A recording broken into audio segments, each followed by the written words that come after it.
ये कहानी है एक ऐसे शिकारी और शिकार की जो एक ही देश की मिट्टी में सांस ले रहे थे, लेकिन मिलना था सिर्फ मौत के लिए। 21 मई 1995 तमिलनाडु का श्रीपुरबंदर भीड़ उमड़ी थी और नारे गूंज रहे।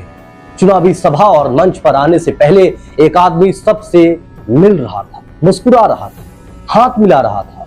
वो था भारत का पूर्व प्रधानमंत्री राजीव गांधी। लेकिन उस भीड़ में कोई ऐसा था जिसकी मुस्कान मौत की नकली नकाब थी। एक महिला, साधारण साड़ी, हाथ में चंदन की माला, आंखों में एक अनजान चमक, जैसे ही झुकी पांव छूने के लिए अगलापन अंधेरा हो। धमाका इतना तेज था कि आवाज से पहले चीखें सुनाई दी और जमीन पर सिर्फ मांस, खून और जले हुए कपड़ों की गंध बची। लेकिन दोस्तों, ये सिर्फ एक धमाका नहीं था, ये 90 दिन पहले शुरू हुई एक साजिश का आखिरी दृश्य था।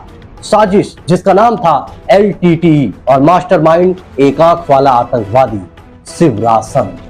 इस पूरी कहानी की शुरुआत हुई श्रीलंका से। 1987 में भारत ने IPKF भेजा, ऑपरेशन पवन, और LTTE को इस बात से चोट पहुंची। चोट का जवाब राजीव गांधी की जान लेकर देना पड़ा।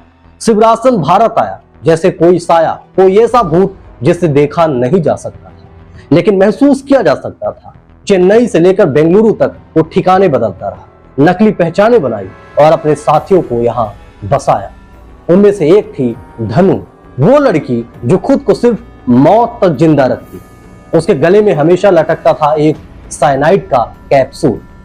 धमाके के बाद जमीन पर पड़ी एक कैमरे की फिल्म SIT के हाथ लगी और उसी में थी धनु की आखिरी तस्वीर। राजीव गांधी के सामने झुकते हुए, लेकिन चेहरा इतना साफ कि पहचान हो सके। SIT के चीफ DR कार्तिकेयन ने पीछा शुरू किया। फोन नंबर, डायरी, गुप्त पते सब जोड़ते गए और जैसे कोई पजल जिसमें हर टुकड़ा खून से सना था। जांच उन्हें ले गई नलिनी और मुर्गन तक। मुर्गन ने साइनाइड निगलने की कोशिश की, लेकिन उसे बचा लिया गया। पूछताछ में खुलासा हुआ कि शिवरासन अभी जिंदा है और देश से बाहर भागने की तैयारी कर रहा है। पीछा और तेज हुआ। शिवरासन कभी सिख बनकर, कभी मौलवी बनकर, कभी साधु बनकर छुपा रहा। लेकिन दोस्तों, शिकारी चाहे जितना चालाक हो, जब उसका वक्त आता है तो भागने का रास्ता भी मौत की ओर जाता है। 20 अगस्त 1991 बेंगलुरु के पास ओननकुंड एक पीला घर सुबह से पुलिस और NSG ने घेर लिया। सांसें थमी हुई थी, रेडी टू हिट, लेकिन तभी अंदर से कोई आवाज नहीं आई। दरवाजा तोड़ा गया और सामने जमीन पर पड़े थे शिवरासन और उसके 6 साथी। गले में लटकते वही साइनाइड कैप्सूल सब खा लिए, सब खत्म हो गया। पुलिस उन्हें जिंदा पकड़ना चाहती थी, लेकिन वो मौत को पहले बुला चुके थे। राजीव गांधी की हत्या के पीछे की ये साजिश कई लोगों को अदालत के कटघरे तक ले गई, सजाएं हुई, फांसियां सुनाई गई।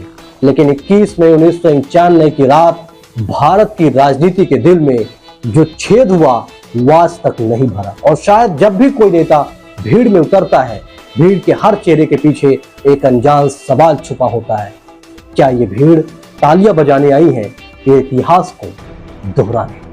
अगर आपको ये कहानी अच्छी लगी हो तो ज्यादा से ज्यादा इसे शेयर करें। फिर से नई स्टोरी के साथ मिलेंगे। धन्यवाद।